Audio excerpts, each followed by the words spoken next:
Welcome back. Welcome back. Welcome back. Welcome back. Welcome back to another channel, another episode of The Real Housewives of Atlanta. I know y'all didn't know if I was coming, but girl, I got a challenge put on me. And you know, when there's a challenge, the lady always show up and show out. Okay? So we here to do another episode review of The Real Housewives of Atlanta, season 13, episode 1. No justice, no peace. Okay? And we gonna pray that I can keep doing this. Because I'm in a race with Brianna Simone to do these reviews every week. So we gonna do all we can over here in the den to rise to the occasion. Okay? I must say before I begin this review that I am very happy that Bravo is allowing the injustice occurring here in America today to be showcased on the show. Kudos to them for that, and for Portia for finally acting like her grandfather was a civil rights activist. I appreciate her being a part of the justice for Breonna Taylor. Now we open up with Candy and Marlo meeting with Cynthia for brunch, right? She said that being in quarantine for 4 months in Cali put some weight on her. As it probably has with many of us. I know I gained some weight that I had just lost at the top of the year. I done gained it back, honey. So it's normal. We sitting at home, we ain't doing nothing but feeding our face, okay? Now, was this the Cynthia Bailey titty edition? Because we saw a lot of Cynthia boobs during this episode. But it's okay. They was perky, so carry on. Anything to keep them from hanging down low, okay? Wobbling to the floor. Anyhow, Child Marlo show up. Because Candy was meeting up. It's Candy, Marlo, and Cynthia meeting up. Baby Marlo showed up with a mask, a shield, and a thermometer, just being extra as hell. But hell, better safe than sorry. Now I'm gonna let you live, bitch, because I don't really care for you too much right now, and this is just the first episode. But don't get too damn extra, okay? Don't get too extra too fast, child, because it'll take me fast, and I'll be down here reading by episode 2. Child Marlo was trying to stay safe, making sure they sitting at least 6 feet apart, and then they began to speak about Kenya. Nobody has really heard much from Kenya. Cynthia say that when they last spoke, it seemed like Kenya was a bit down. They even tried to FaceTime, but the connection was pretty bad, so that didn't work out. Then we see Kenya in the car headed to see a lawyer about options because clearly things are not better for the dailies. Kenya, you deserve better than this man you got. And just seeing her, I could tell she not herself. At least not during the film of the dish, she wasn't herself. Your spirit was heavy, girl. I felt it. So, I know you watching my reviews. Girl, let God. Okay? She meet with the lawyer. She gained weight, 30 pounds, so she say. And she telling him about how things are with her and Mark. The lawyer gave the option of separation or divorce. She has no prenup. She done bought a car that this man drives. Her house is paid for. And he said since they only been married 3 years, he don't think that they gonna try to do that asset division thing. He asked about his relationship with Brooklyn, and she said that her and Brooklyn go to New York to visit. He usually shows up at the hotel and interacts with her, but he don't really take her nowhere. So clearly, she is the primary custodial parent, whether it's on paper or not. Then one of the producers asked about how Mark's relationship is with his other kids, and she opted not to comment. Now that spoke volumes to me. Even though it's not, our business, the public business, I still say I feel he doesn't treat Brooklyn the same as he does the other kids. And Kenya just don't want to go that far into it. But sometimes silence speak volumes. That's all I can say. Her lawyer asked what she wanted to do, and she not sure. I appreciated him telling her that his failures are not hers in this situation. In my book, it's a lesson learned for Kenya, and she'll be all right. But she learning something right now. Then we move over to Dennis and Portia headed out to Louisville, Kentucky to join the protest for Breonna Taylor. She spoke of being in the front lines with her grandfather, Hosea Williams, as a small child, watching people spew such hate towards them simply because of the color of their skin. She spoke of not quite understanding any of that and having to educate herself. I understood because not all schools teach real Black history. They touch it, but they touch it in a very delicate way. They don't tell you as much as you learn when you go out into the world and learn for yourself. Hell, I didn't learn on my. I had to learn a lot of the stuff I know now and the things I can say. A lot of that I learned from Lady Detroit, my kids, Beautiful Soul Speaks, Miss Honey, and the fact that I took a couple of online courses, damn near about to be done if I just gone and pushed myself toward a journalism degree I learned in my African studies classes. So I applaud Portia for taking it upon herself to go educate herself because y'all know many of seasons we wondered how in the hell is this the granddaughter of Hosea Williams and this girl so ooh. I'll never forget the Underground Railroad thing when she said there had to be a girl. It was just way too much for me. So kudos to Portia for educating herself. She says she a mother now, and she want to leave a legacy her daughter can be proud of. She want to do better, and I'm here for it. Now let's go over to the the Burris Tucker resident because Candy and Riley is talking. Supposedly supposed to be washing his car, but it looked like little baby Ace and Todd was doing a majority of the work. Anyway, Riley about to go to New York for school. She about to go to college. Side note, child, what happened to Riley? Oh my God, Riley, that girl don't look 18. And what has occurred with her face, Lord Jesus? Somebody in the comment section tell me what happened to her face. Not saying she ugly or nothing like that. I wouldn't do Candy like that because, Candy come through for me in ways that I've told y'all about. But it's something different about her. Is it that nose job that I heard she had? Because she looked different. She already extra big for her age, but then now her face is like, child, if it was that nose job, if you fucking around with your face, please stop. Don't do it. Don't do not another nary thing, as my grandmother would say. Don't you do not another nary thing. You're a pretty girl, and it's not necessary. All right? Start fooling around with your face too much one day. You're going to wake up looking like Wendy Williams and Nene Leakes mixed together.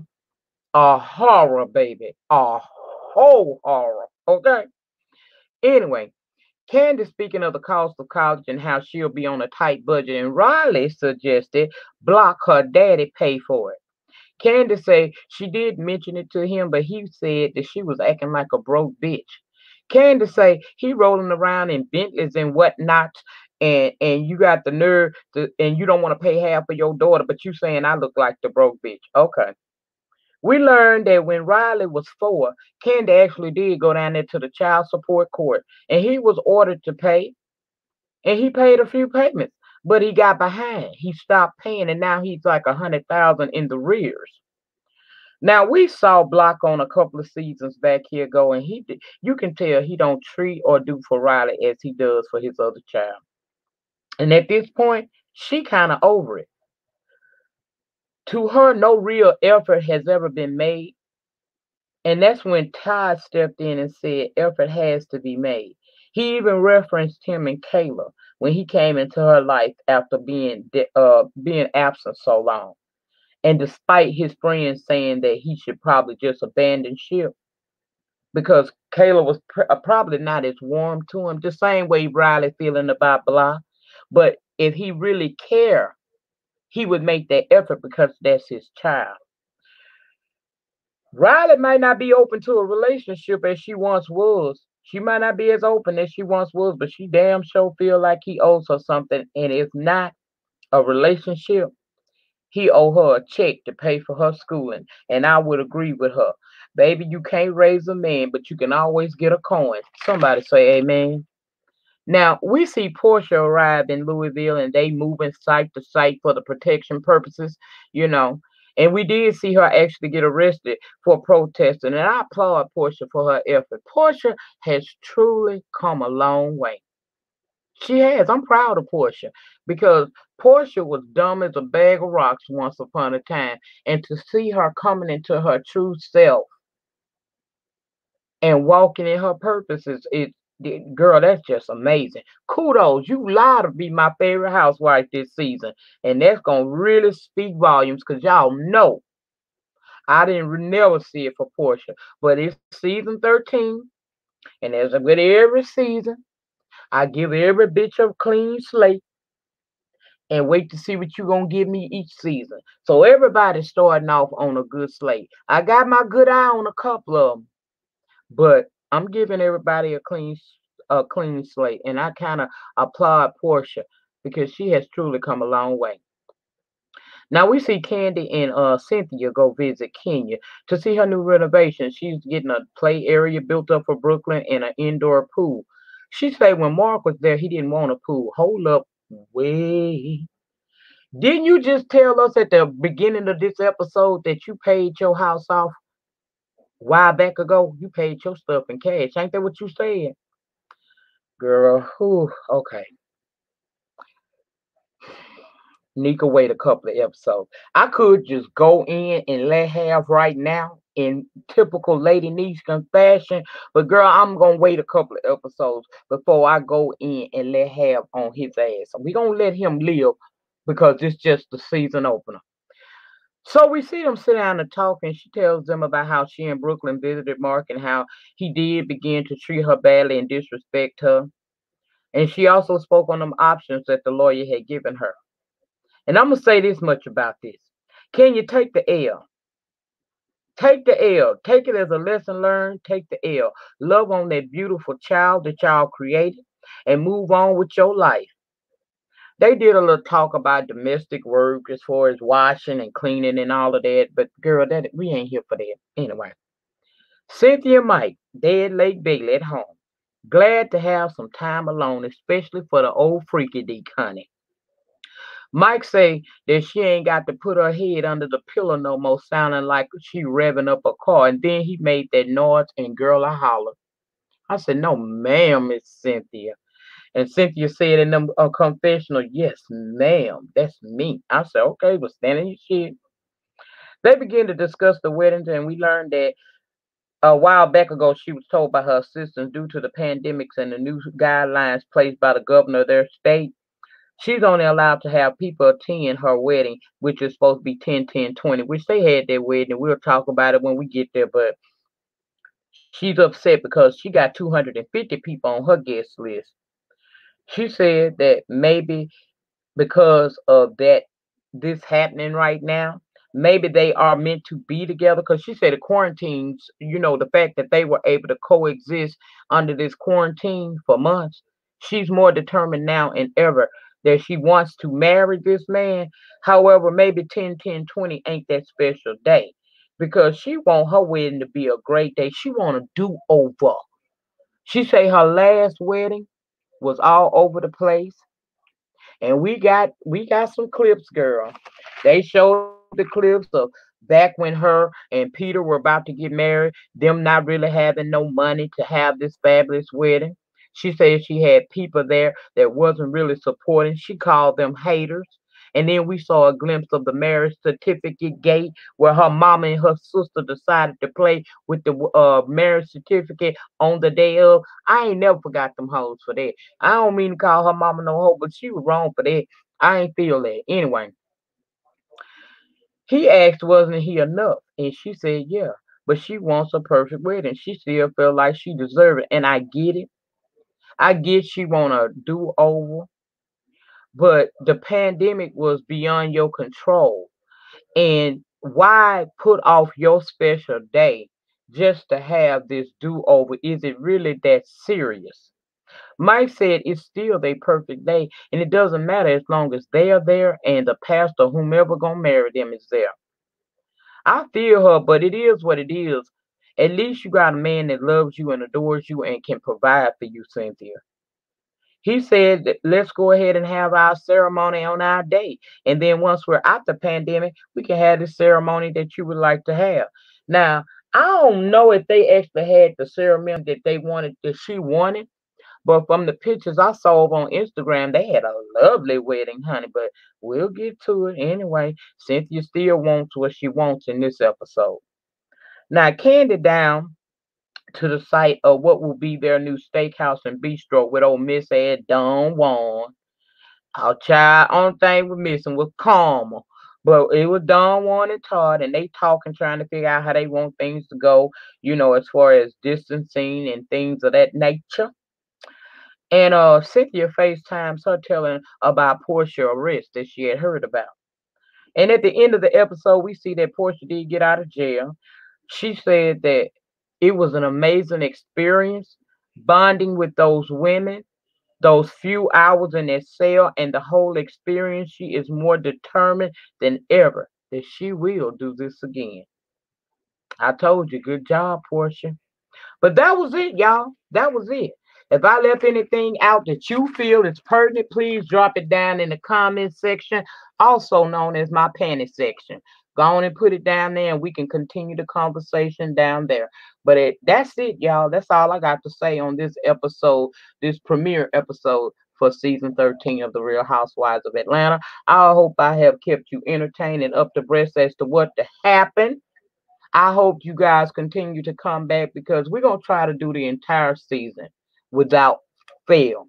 Even though in January it's going to be a little pause, I'm going to come back at y'all strong once I have my procedure, and then we'll continue. But I appreciate Brianna for pushing me because this was a push tonight to do this. I didn't think that I would. I was still baffled. I was still battling in my head, child, whether or not I wanted to do the review or not this season. But the people have spoke. I heard them, and more importantly, my baby girl in Pettyville spoke. I hear you.